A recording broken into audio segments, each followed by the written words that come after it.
অনেক ঢাকঢোল পিটিয়ে, অনেক জল্পনা কল্পনা শেষে অতঃপর ডক্টর মোহাম্মদ ইউনূসের যে কিংস পার্টি, জাতীয় নাগরিক পার্টি, তারা বাংলাদেশ সময় 6:30টার সময় তাদের নতুন বাংলাদেশ গড়ার ইস্তেহার ঘোষণা করেছেন। তারা আশা করেছিলেন যে 10 লাখের ঊর্ধ্বে লোক হবে। আমি কয়েকটি সংবাদ মাধ্যম বাংলাদেশের এবং বিদেশি তাদের সঙ্গে আলাপ করে শুনেছি, প্র্যাকটিক্যালি সেখানে 3 থেকে 4 হাজার লোক হয়েছে। তাও সারা বাংলাদেশ থেকে আনতে হয়েছে, এবং অভিযোগ আছে যে জামাত ইসলামীও যাতে কোনোভাবে সভাটা ফ্লপ না করে এজন্য তারাও লোক সাপ্লাই দিয়েছেন। তাহলে জামাত ইসলামী এবং এনসিপি এবং ভাড়ায় যারা আসা তারা জানেনও না কি জন্য আসছেন। যেমন একজনাকে জিজ্ঞেস করেছে একটা অনলাইন পোর্টাল থেকে, এখানে কেন এসেছেন, জানে না কোন দলের প্রোগ্রাম এসেছেন, তিনি বলছেন বিএনপির প্রোগ্রাম এসেছি, মিটিংয়ের ভিতর থেকে বলতেছেন। এভাবে যারা ভাড়ায় এসেছেন 100-200 টাকায়, সবাইকে মিলে নাকি 3-4 হাজার লোক হয়েছে। আমরা ধরে নিই যে লক্ষ লক্ষ লোক হয়েছে। এটা হাসির খোরাক জুটিয়েছে, কারণ ওরা বলেছিল 10 লাখ লোক হবে, সেখানে যদি এখন 10,000 লোকও না হয়, এটা হাস্যকর কাহিনীতে পরিণত হয়। তারা তাদের ইস্তেহার ঘোষণার পূর্বে, আমি একটু বলি, অনেকেই আমাকে বিভিন্নভাবে জানতে চেয়েছেন যে আর একবার ইস্তেহার হলো, তাহলে মুক্তিযুদ্ধের ইস্তেহার কি শেষ হয়ে গেল কিনা। না, এটা নির্বোধের মতো চিন্তা চেতনা। একটা দেশ স্বাধীন একবারই হয়। বাংলাদেশের স্বাধীনতার ইস্তেহার সর্বপ্রথম পাঠ করা হয় পল্টন ময়দানে, ছাত্রলীগের সভাপতি নূরে আলম সিদ্দিকীর সভাপতিত্বে। ছাত্রলীগের সাধারণ সম্পাদক শাহজাহান সিরাজ ইস্তেহার পাঠ করেন। মঞ্চে তখন আসমা আব্দুর রব সহ অন্যান্য যারা নেতৃবৃন্দ ছিলেন, এবং বঙ্গবন্ধুর উপস্থিতিতেই ইস্তেহার পাঠ করা হয়, যেটা বঙ্গবন্ধুর সম্মতিতে, বঙ্গবন্ধুর পরিকল্পনায়। এই ইস্তেহারের ধারাবাহিকতায় কিন্তু বঙ্গবন্ধু সোহরাওয়ার্দী উদ্যানে তার ঐতিহাসিক ভাষণ দিয়ে গোটা জাতিকে প্রস্তুত করতে বলেন 7ই মার্চ, যা বিশ্বের অন্যতম শ্রেষ্ঠ বক্তব্য এবং যেটা ইউনেস্কোর অত্যন্ত গুরুত্বপূর্ণ দলিলে পরিণত হয়েছে। তার ধারাবাহিকতায় বঙ্গবন্ধু ওই বছরেরই 26শে মার্চ আনুষ্ঠানিকভাবে মুক্তিযুদ্ধের ঘোষণা দেন। সেই মুক্তিযুদ্ধের ঘোষণাকে কেন্দ্র করেই 30 লক্ষ মানুষ, 2 লক্ষ মা বোন তাদের মহান আত্মত্যাগের মধ্য থেকে বিশ্বের বুকে মাথা তুলে দাঁড়ায় স্বাধীন সার্বভৌম গণপ্রজাতন্ত্রী বাংলাদেশ এবং লাল সবুজের পতাকা। নতুন করে আর কোনো ইস্তেহার হয় না, দেশ নতুন করে স্বাধীন হয় না। এখন এরা যারা বলছে যে এই সংবিধান রাখবে না, আমি চ্যালেঞ্জ করে বলছি, সংবিধান সম্পর্কে কোনো জ্ঞান তাদের আছে কিনা, সংবিধানের ফান্ডামেন্টাল স্ট্রাকচার সম্পর্কে জানে কিনা। ডক্টর কামাল হোসেনের মতো আন্তর্জাতিক খ্যাতিসম্পন্ন সংবিধান বিশেষজ্ঞ ব্যারিস্টার আমিরুল ইসলাম সহ যে টিম এইটার জন্য কাজ করেছেন এবং বঙ্গবন্ধুর পরামর্শ অনুযায়ী, এর চেয়ে বেটার সংবিধান যে হয় না, এটা বর্তমান ডক্টর ইউনূসের যে অ্যাটর্নি জেনারেল অ্যাডভোকেট আসাদুজ্জামান, তিনিও সেটা বলেছেন। কাজেই নতুন করে সংবিধান রচনা করার আগে সংবিধান কি একটু লেখাপড়া করুন, কিছু শিখুন, তারপরে কথা বলা ভালো হবে। ইচড়ে পাকা কথা বলা ঠিক নয়। সংবিধানটা আয় রাজুতে আয় অথবা কিছু শৃঙ্খল লোকদের নিয়ে একটা মত সৃষ্টি করার বিষয় না। তারপর বলছেন গণপরিষদ। গণপরিষদ সম্পর্কে ধারণা আছে? গণপরিষদ তো অনেক দূরের কথা। জাতীয় সংসদের সদস্য নির্বাচিত হয়ে আসুন। একটা সংবিধান সংশোধন করতে গেলে 2/3 মেজরিটি লাগে। তারপরেও সংবিধানের যে ফান্ডামেন্টাল স্ট্রাকচার, এটা কেউ চেঞ্জ করতে পারবে না। আগে আসুন, ইউনিয়নের চেয়ারম্যান, উপজেলা চেয়ারম্যান, পৌরসভার এসব কিছু হন, বা পার্লামেন্টের সদস্য হন। পার্লামেন্টে এসে তারপরে কথা বলুন। নির্বোধের মতো এমন কিছু বলবেন না যেটা মানুষ ধরে নেবে হাস্যকর। জুলাই হত্যাকাণ্ডের বিচার করবে, এটা তো স্বাভাবিক, আমরাও চাই বিচার হোক। কারণ জুলাইতে রাষ্ট্রীয় দায়িত্বরত পুলিশদের যে নির্মমভাবে হত্যা করা হয়েছে, এবং স্বীকারোক্তি আছে যে আমরাই পুলিশদের মেরেছি, যারা রাষ্ট্রীয় দায়িত্বে ছিল তাদেরকে মারা এবং তাদেরকে ভয়ঙ্কর পরিস্থিতির ভিতর ফেলা, এই সমস্ত ঘটনার বিচার টুডে অর টুমরো হবে। ডক্টর ইউনূস নিজেরই কোনো বৈধতা নাই, তার আইনগত কোনো ভিত্তি নাই। তিনি যদি বলেন যে পুলিশ হত্যার বিচার হবে না, যারা রাষ্ট্রীয় দায়িত্বে ছিল তাদের হত্যার বিচার হবে না, এটা হয় না। বঙ্গবন্ধুর খুনিদের রক্ষা করার জন্য পার্লামেন্টে বিল হয়েছিল, সেই বিল পাশ হয়েছিল, পাশ হওয়ার পরে রক্ষা হয়নি। কাজে এই চিন্তা করবেন না। জুলাই হত্যার বিচার অবশ্যই হবে।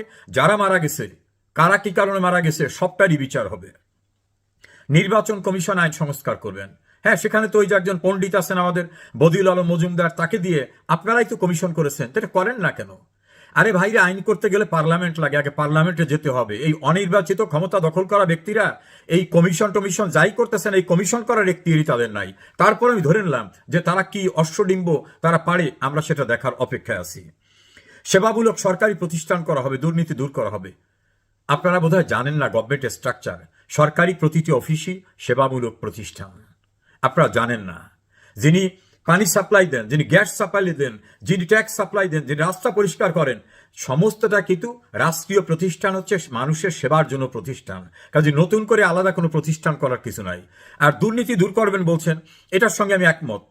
তবে জবাব দিতে হবে। আপনাদের কর্মীরা পরের বাড়িতে গিয়ে কোটি কোটি টাকা কিভাবে আনে? বসুন্ধরা গ্রুপ সহ বড় বড় গ্রুপের কাছ থেকে টাকা কারা আনে? কিভাবে রূপায়ণ গ্রুপের উপরে বিশাল ফ্ল্যাট দখল করে আপনারা কাজকর্ম করতেছেন? কিভাবে আপনাদের পায়ে প্লাস্টিকের পঁচ ছিল না, এখন কোটি কোটি টাকার গাড়িতে চড়েন? কিভাবে বাড়িতে বিল্ডিং হয়ে যাচ্ছে ভাঙা টিনের ঘরে? এই প্রশ্নগুলোও কিন্তু এখন প্রাসঙ্গিক হয়ে দাঁড়িয়েছে, কারণ আকণ্ঠ দুর্নীতিতে নিমজ্জিত হওয়ার অভিযোগ উঠেছে। গ্রাম আদালত গঠন করা হবে। বাবারে, তোমরা জানো না, গ্রাম আদালত একটা আইনই আছে, এবং গ্রামে প্রতিটি ইউনিয়ন পরিষদে একটা গ্রাম আদালত আছে। সেই আদালতের আইন মাঝে মধ্যে সংস্কার হয় এবং সেটা চলমান প্রক্রিয়া। তোমরা কিছু লেখাপড়া করো, সেখানে তোমরা পাবে। স্থানীয় সরকারকে বিকেন্দ্রীকরণ করা হবে। স্থানীয় সরকার তো বিকেন্দ্রীকরণ হয়েই আছে। ইউনিয়ন পরিষদ, উপজেলা পরিষদ, পৌরসভা, সিটি কর্পোরেশন বিভিন্ন পর্যায়ে বিকেন্দ্রীকরণ করেই আছে, এবং তারা ইন্ডিপেন্ডেন্টলি ফাংশন করতেছে। এটা নতুন কিছু না। গণমাধ্যমের স্বাধীনতা নিশ্চিত করা হবে। স্বাধীন গণমাধ্যম হচ্ছে সেটা যে প্রশ্ন করা হলেই চাকরি থাকে না, একটা পত্রিকায় সত্য কথা লেখা যাবে না, জোর করে জনকণ্ঠ দখল করতে হবে, বিভিন্ন হাউস দখল করতে হবে, সময় টিভিতে যে বলতে হবে এই কজনের চাকরি থাকতে পারবে না। 4টি পত্রিকা ছাড়া সমস্ত ইলেকট্রনিক এবং প্রিন্টিং মিডিয়ার সমস্ত সম্পাদক, চিফ রিপোর্টার, সিটি এডিটর সবাইকে বের করে দিয়ে তোমাদের লোক বসিয়ে দিতে হবে, এবং একজনের অধীনে 2টা গণমাধ্যম থাকতে পারবে না। এটা পৃথিবীর কোনো দেশে আছে? এটা মঙ্গল গ্রহে আছে কিনা আমরা জানি না। যার গণমাধ্যম আছে, পৃথিবীর মিডিয়া মোগল যে আমেরিকা, ইংল্যান্ড থেকে সর্বত্র গণমাধ্যম একটা মুক্ত স্বাধীনতার ফোরাম। তুমি বাবা পারো তো কয়েকটা করো না, অন্যটা দখল না করে নিজেরটা করো। গণমাধ্যমের স্বাধীনতা, কতজন সাংবাদিকের বিরুদ্ধে মামলা হয়েছে? ফারজানা রূপা, শাকিল, মোজাম্মেল বাবু, শ্যামল দত্ত সহ কতজন কারাগারে আছে? কতজনার জাতীয় প্রেস ক্লাবের সদস্য পদ নাই, অ্যাক্রিডিটেশন কার্ড বাতিল হয়েছে, 600 মামলায় সাংবাদিকদের আসামি করা হয়েছে, কতজন সাংবাদিককে হত্যা করা হয়েছে? এটা গণমাধ্যমের স্বাধীনতা নিশ্চিত করবে তোমরা? তার লক্ষণ এটা। সার্বজনীন স্বাস্থ্য ব্যবস্থা। বাবা, তোমরা আওয়ামী লীগের ইস্তেহারটা পড়ো। সার্বজনীন স্বাস্থ্য ব্যবস্থার জন্য শেখ হাসিনা কমিউনিটি ক্লিনিক ব্যবস্থা করে প্রতিটি গ্রামে দাঁড়ে দাঁড়ে স্বাস্থ্য ব্যবস্থা পৌঁছে দিয়েছেন, যা বাংলাদেশের ইতিহাসে ছিল না। এবং তিনি বাংলাদেশের ইতিহাসে সর্বপ্রথম স্বাস্থ্য ব্যবস্থায় উচ্চতর ডিগ্রি নেওয়ার জন্য মেডিকেল বিশ্ববিদ্যালয় করেছেন, যা বাংলাদেশের ইতিহাসে কোনোদিন ছিল না। এবং প্রতিটি জেলায় মেডিকেল কলেজ করার পরিকল্পনা এবং অধিকাংশ জায়গায় হয়েছে। এই যে ডেভেলপমেন্ট তার সময় হয়েছে অন্য অন্য খাতে, সেটা আগে শেখো, সেটা জানো, তারপর তোমরা বলা উত্তম হবে। শিক্ষা খাতে ব্যয় বৃদ্ধি করা সহ অন্যান্য কথা বলা হয়েছে। শিক্ষা খাতটাকে তো ধ্বংস করে দেওয়া হয়েছে। ছাত্ররা মনে করে এখন অটোপাস, আমরা আন্দোলন করেছি, আমরা কোনো পরীক্ষা দিতে পারবো না।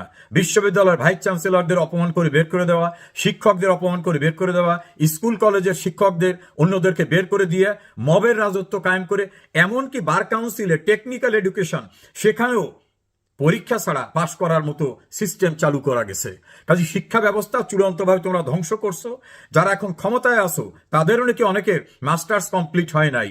কাজে শিক্ষা ব্যবস্থাটাকে তোমরা যেখানে নিয়ে গেছো, আমি জানি না সেখান থেকে আগামী নির্বাচনে যারাই ক্ষমতায় আসে না কেন তারা ফিরিয়ে আনতে পারবে কিনা, সেটাই আমার সংশয়। বিজ্ঞান ও প্রযুক্তি খাতে 50 বছর মেয়াদী পরিকল্পনা গ্রহণ করা হবে। তোমরা হয়তো জানো না, শেখ হাসিনা ডেল্টা প্ল্যান করে 100 বছর মেয়াদী পরিকল্পনা প্রণয়ন করে আসছেন, এবং সেটা অ্যাপ্রুভড। এবং বাংলাদেশে তথ্য প্রযুক্তির যে বিস্তার ঘটেছে, প্রতিটি জেলায় তথ্য প্রযুক্তির ট্রেনিং সেন্টার থেকে শুরু করে প্রতিটি স্কুলে এই টেকনিক্যাল ল্যাবরেটরি দেওয়া হয়েছে। অর্থাৎ তৃণমূল থেকে শুরু করে তথ্য প্রযুক্তির শিক্ষা, এবং তারা যাতে আত্মকর্মসংস্থানে ডেভেলপ করতে পারে নিজেদেরকে, সেই ব্যবস্থা করে রাখা হয়েছে। একটা বিপ্লব হয়ে গেছে তথ্য প্রযুক্তির, সেটা হয়তো তোমাদের ধারণাই নাই। সকল ধর্ম সম্প্রদায়ের জাতিগোষ্ঠী অধিকার নিশ্চিত করা হবে। চিন্ময় প্রভু কোথায় আছে? রংপুরে কিভাবে সাম্প্রদায়িক হামলা হয়েছে?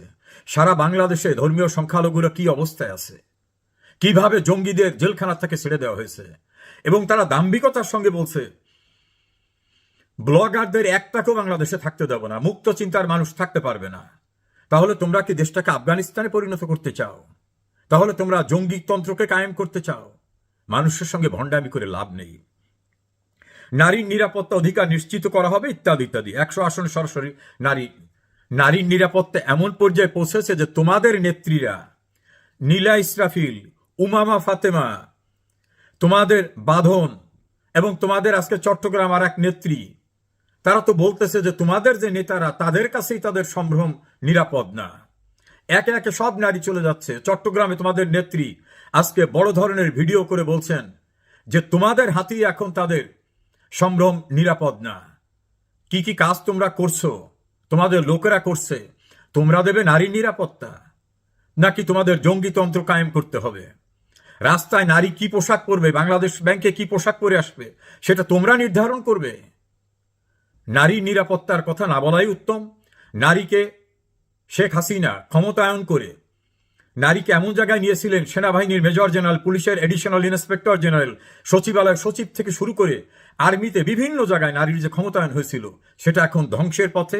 নারী কদিন পর বা রাস্তায় বের হতে পারবে কিনা সে সংশয় এখন তারা আছে। একটা নারীদের প্রতিষ্ঠান উদ্বোধন করতে নাটকের সিনেমার মেয়েরা রওনা করলে বলা হয় যে সেখানে আসলে তাদেরকে আলকাতরা চুন মেখে দেবে, ভয়তে তারা সেখানে যেতে পারছে না। নারীর হয়রানি রোধে শেখ হাসিনা যে আইন করে গেছে সেই আইন তোমরা হয়তো পড়ো নাই, সেখানে মৃত্যুদণ্ডের বিধানও আছে। কল্যাণমূলক অর্থনীতি নিশ্চিত করা হবে, অর্থনীতি নিশ্চিত করা হবে, কিন্তু তোমরা খোঁজ নাও কিভাবে সিডনিতে টাকা রপ্তানি হয়ে যাচ্ছে, কিভাবে দুবাইতে তোমাদের লোকরা ব্যবসা করছে, কিভাবে হঠাৎ করে তোমাদের স্পন্সের ছেঁড়া স্যান্ডেলের থেকে বিশাল বিত্ত বৈভব আসলো। তোমাদের বিরুদ্ধে যে গুরুতর অভিযোগ অর্থ গ্রহণের এবং বিশাল আর্থিক সচ্ছলতা অর্জনের, এ বিষয়টাকে আগে দেখো, নিজের দর্পণে নিজেকে দেখো, তোমাদের কর্মীদের দিক তাকাও। গুলশানে কিভাবে চাঁদাবাজি করতে গেছে তোমাদের লোকরা, এরকম চাঁদাবাজি সারা বাংলাদেশে হচ্ছে। হয়তো গুলশানেরটা বিচ্ছিন্নভাবে ধরা পড়েছে, কিন্তু অন্য অন্য জায়গায় র্যান্ডাম এটা চলছে। কিভাবে রূপায়ণ টাওয়ারের বিশাল ফ্ল্যাট তোমরা দখল করে আসো, কিভাবে তোমরা শেরাটন হোটেল দখল করে সেখানে তোমাদের কার্যক্রম করেছিলে, কিভাবে কোটি কোটি টাকা ব্যয় করে তোমরা সারা বাংলাদেশের রাজনৈতিক কর্মসূচি করছো, সে বিষয়গুলি এখন প্রশ্নের মুখোমুখি। মানুষের কর্মসংস্থান নিশ্চিত করতে হবে, এটা খুব ভালো কথা। শেখ হাসিনার আমলে কর্মসংস্থান নিশ্চিত করার জন্য, স্ব উদ্যোক্তা করার জন্য ব্যবস্থা নেওয়া হয়।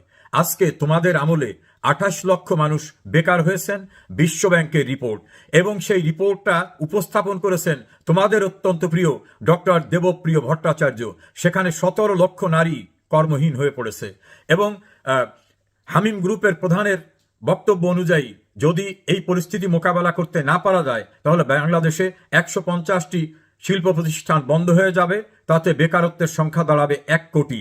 কাজী কর্মসংস্থান সৃষ্টি করবে, নাকি এই শিল্প প্রতিষ্ঠানে গিয়ে হামলা করা, চাঁদাবাজি করে তাদের ধ্বংসের মুখোমুখি করা? বিদেশ থেকে মানুষ মুখ ফিরিয়ে নিচ্ছে এই ভয়ঙ্কর পরিস্থিতিতে। কৃষি মূল্যের ন্যায্য মূল্য নিশ্চিত করা হবে, এটাও তোমাদের পড়তে হবে। শেখ হাসিনার লাস্ট নির্বাচনের ইস্তেহারটা পড়ো। কৃষিকে যান্ত্রিকীকরণ করা এবং কৃষিতে সবচেয়ে ভর্তুকি দিয়ে আধুনিক যান্ত্রিকী কৃষি ব্যবস্থা তিনি যেভাবে করেছেন, এটা বাংলাদেশের ইতিহাসে একটা বিপ্লব ঘটে গেছে। নিম্ন আয়ের শ্রমিকদের জন্য সমুন্নত মজুরি কাঠামো, এটা একটি গতানুগতিক ঘটনা, এর সঙ্গে নতুনত্ব কিছু নাই। প্রাকৃতিক সম্পদ আহরণে দেশীয় সক্ষমতা, বাংলাদেশের প্রাকৃতিক সম্পদ আহরণে দেশীয় সক্ষমতা বিএনপি, জাতীয় পার্টি, আওয়ামী লীগ সবসময় তারা চেষ্টা করেছে, কিন্তু যে দক্ষতা দরকার এখনো সে দেশে ডেভেলপড হয়নি, এখনো বিদেশের সাহায্য নিতে হয়। এই বিষয়টি কিন্তু স্বাভাবিক একটি বিষয়। রাজধানী সহ শহরগুলোকে নদীকেন্দ্রিক ব্যবস্থাপনা নিশ্চিত করা, সামাজিক বনায়নে বিশেষ গুরুত্বপূর্ণ করা। আমার মনে হয় এই বিষয়গুলি যারা তৈরি করে দিয়েছে তারা যদি আওয়ামী লীগের নির্বাচনী ইস্তেহারটাও পড়তো তাহলে এই ভয়ঙ্কর বেইজ্জতি কারবার হতো না। আমি এর ভিতরে কিছুই খুঁজে পাচ্ছি না যে নতুন বাংলাদেশ কিভাবে গঠিত হবে। এখানে যা দেখলাম আওয়ামী লীগের নির্বাচনী ইস্তেহারের কিছু কিছু কেটে পেস্টিং করে ঢুকানো হয়েছে। আমরা শুনেছিলাম যে এদের পিছনে নাকি একজন গফুর আছেন, সাংঘাতিক তত্ত্ব কথা বলেন, একজন আছেন সক্রেটিস। আমি তো কারো কোনো পাণ্ডিত্যের, দার্শনিক, রাষ্ট্রীয় কোনো প্ল্যান এখানে কিছু দেখলাম না। কিসের নতুন বাংলাদেশ? নতুন বাংলাদেশ কি এটা? সারা বাংলাদেশে মবের সংস্কৃতি কায়েম হবে, কোনো আইন শৃঙ্খলা থাকবে না, বিচার বিভাগের স্বাধীনতা থাকবে না, প্রশাসনকে হুমকি দিয়ে ইচ্ছামতো কাজ করানো হবে, যত্রতত্র চাঁদা আদায় করা হবে, ইন্টারভিউ ছাড়া লোক নিয়োগ করা হবে, কমিশন বাণিজ্য প্রকাশ্যে হবে। এটা যদি নতুন বাংলাদেশের কনসেপ্ট হয় সেটা হতে পারে। তবে আজকের শহীদ মিনারের আয়োজনে দৃশ্যমান হয়েছে মানুষ মুখ ফিরিয়ে নিয়েছে। গোপালগঞ্জে যেমন হাজার হাজার মানুষ, যারা অতি সাধারণ মানুষ, বেরিয়ে এসে প্রতিরোধ করেছে, কক্সবাজারে প্রতিরোধ হয়েছে, ময়মনসিংহে দৌড় প্রতিযোগিতায় করতে হয়েছে, গাজীপুরে ধর মুখে পড়তে হয়েছে। সারা বাংলাদেশের পরিস্থিতি কিন্তু এটা। সেনাবাহিনী, র্যাব, পুলিশ, বিজিবি, মাস্তান বাহিনী, এত কিছু নিয়ে গিয়েও আর লোক পাওয়া যাচ্ছে না। আশা করি বুঝতে পেরেছো তোমরা গান কেস, তোমরা লস্ট কেস, তোমরা ডেড হর্স হয়ে গেছো। মুক্তিযুদ্ধের চেতনাকে ধ্বংস করার কোনো ঔদ্ধত্য দেখানো ঠিক হবে না। এই সংবিধান রাষ্ট্রদ্রোহী অপবাদের জন্য খুবই ভীত হয়ে পড়েছে ডক্টর ইউনূস। ইতোমধ্যে যে অপরাধ তোমরা করেছো সেই অপরাধের বিচার তোমাদের হবে। মনে করেছো একটা অর্ডিন্যান্স করে একটা জুলাই ঘোষণা করলে রক্ষা হবে। আরে বাবারা, বঙ্গবন্ধুর খুনিরা মোস্তাককে দিয়ে 1975 সনের 26 সেপ্টেম্বর ইনডেমনিটি অর্ডিন্যান্স করেছিল।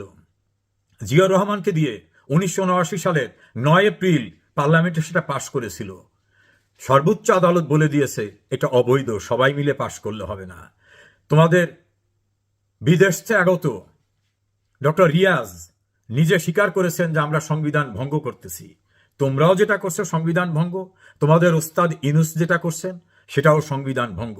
আর সংবিধান ভঙ্গ করা রাষ্ট্রদ্রোহিতার অপরাধ। এই রাষ্ট্রদ্রোহিতার অপরাধ থেকে পরিত্রাণ পাওয়ার জন্য ন্যূনতম কোনো সুযোগ নাই। কোনো অপরাধ কখনো তামাদি হয় না। বাংলাদেশ থাকবে, বাংলাদেশের সংবিধান থাকবে, বাংলাদেশের জাতীয় সঙ্গীত থাকবে।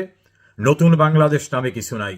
গণপ্রজাতন্ত্রী বাংলাদেশ, 30 লক্ষ শহীদের রক্তের আখরে লেখা সংবিধান, এটা নিয়ে কোন রকম ঔদ্ধত্য, স্পর্ধা দেখালে পরিণতি ভয়াবহ হবে বলে সারা বাংলাদেশের মুক্তিযুদ্ধের চেতনায় বিশ্বাসীরা বিশ্বাস করে। সে সময় খুব দূরে নয় যখন তোমরা পালাবারও সুযোগ পাবে না।